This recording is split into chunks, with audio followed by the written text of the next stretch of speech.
మకర రాశి వారికి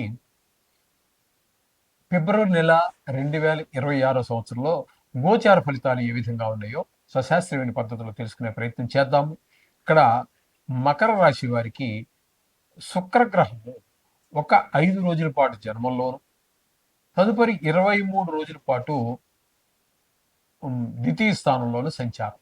ఇక్కడ శుక్రగ్రహము నెల పూర్తిగా 2 రాసుల్లోనూ కూడా అనుకూలమైన ఫలితములే ఇస్తుంది.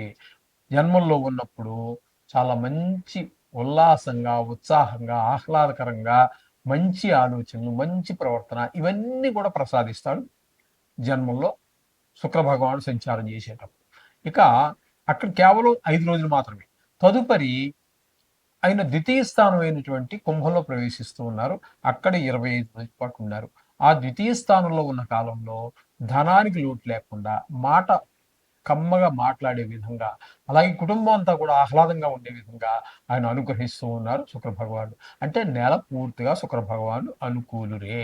ఇకపోతే రవి సంచారం ఒక 13 రోజుల పాటు జన్మంలోను, అది కొంచెం అనుకూలమైన పరిస్థితి కాదు. దానికి చెడు ప్రవర్తన వైపు వెళ్ళటము, మాటలో కఠినత్వము, ఈ విధమైనటువంటి ప్రవర్తనగా ఉండటం అంతా మంచిది కాదు. ఇంకా 14వ తారీఖు నుంచి 15 రోజుల పాటు మళ్ళీ ద్వితీయ స్థానం. అక్కడ కూడా ధనానికి లోటు వచ్చేటట్టుగా, అలాగే కుటుంబంలో ఒక ఆహ్లాదకరమైన పరిస్థితి ఉండదు.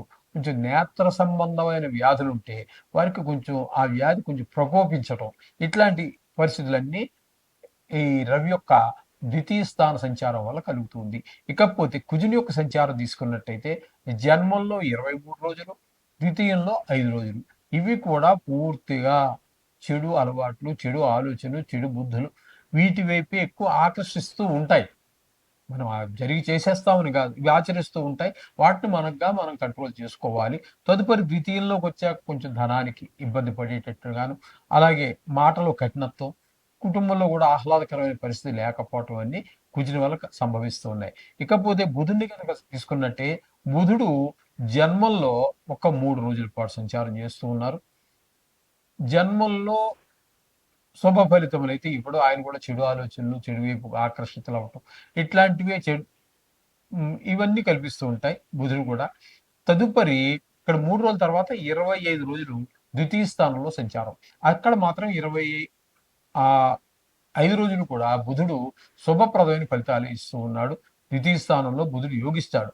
కాబట్టి ఇక్కడ మీకు ద్వితీయ స్థానంలో అనేటప్పటికి మనకి ధనానికి మా లోటు ఉండదు. మాట బాగుంటుంది.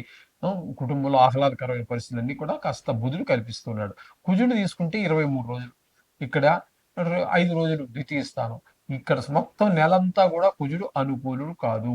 రవి అనుకూలుడు కాదు. శుక్రుడు అనుకూలుడు. బుధుడు మనకి ఒక 3 రోజులు వదిలేస్తే 25 రోజుల పాటు అనుకూలుడే. శుక్రుడు, బుధుడు మనకి ఇక్కడ అనుకూలుడు. ఇక్కడ ద్వితీయ స్థానంలో రాహువు ఉన్నాడండి.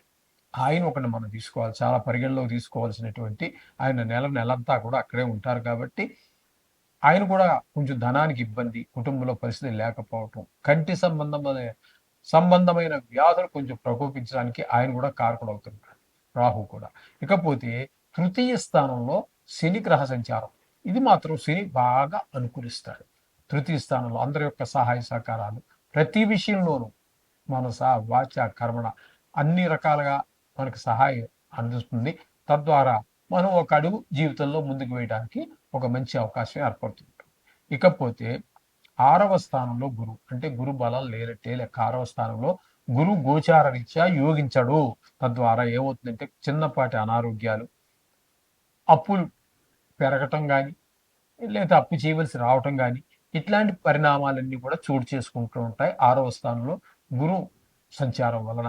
ఇకపో క్షమించాలి. అంతేనండి. ఇకపోతే 8వ స్థానంలో కేతు గ్రహ సంచారం జరుగుతున్నది.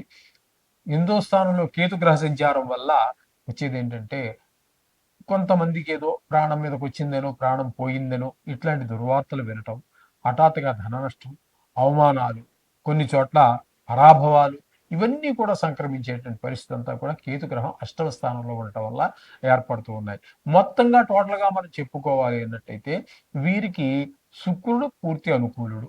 ఏవండీ? బుధుడు ఒక 25 రోజులు అంటే సుమారుగా నెల అనుకోండి. బుధుడు, శుక్రుడు అనుకూలుడు, శని అనుకూలుడు మూడో స్థానంలో ఉండి. తప్పితే ఇంకా మిగతా గ్రహాలన్నీ కూడా ప్రతికూలంగానే ఉన్నాయి.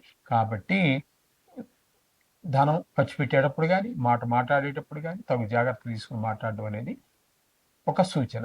అలాగే ఖచ్చితంగా మనం నవగ్రహాలని రోజు 2 నిమిషాలు, 3 నిమిషాలు ప్రార్థిస్తూ, ఆ 15వ తారీఖున వచ్చేటటువంటి మహాశివరాత్రి, 5వ తారీఖున వచ్చేటటువంటి సంకష్టహర చతుర్థి వీటిని ఉపయోగించి పూజ చేయటం ద్వారా ఈ యొక్క నవగ్రహాలకు సంబంధించినటువంటి కొన్ని దోషాల్ని మనం తొలగించుకోవచ్చు. తద్వారా జీవితం ఒక అలా సాఫీగా జరిగే అవకాశం గోచరిస్తూ ఉన్నది. ఆ విధంగా చేయండి. శుభం భూయాత్.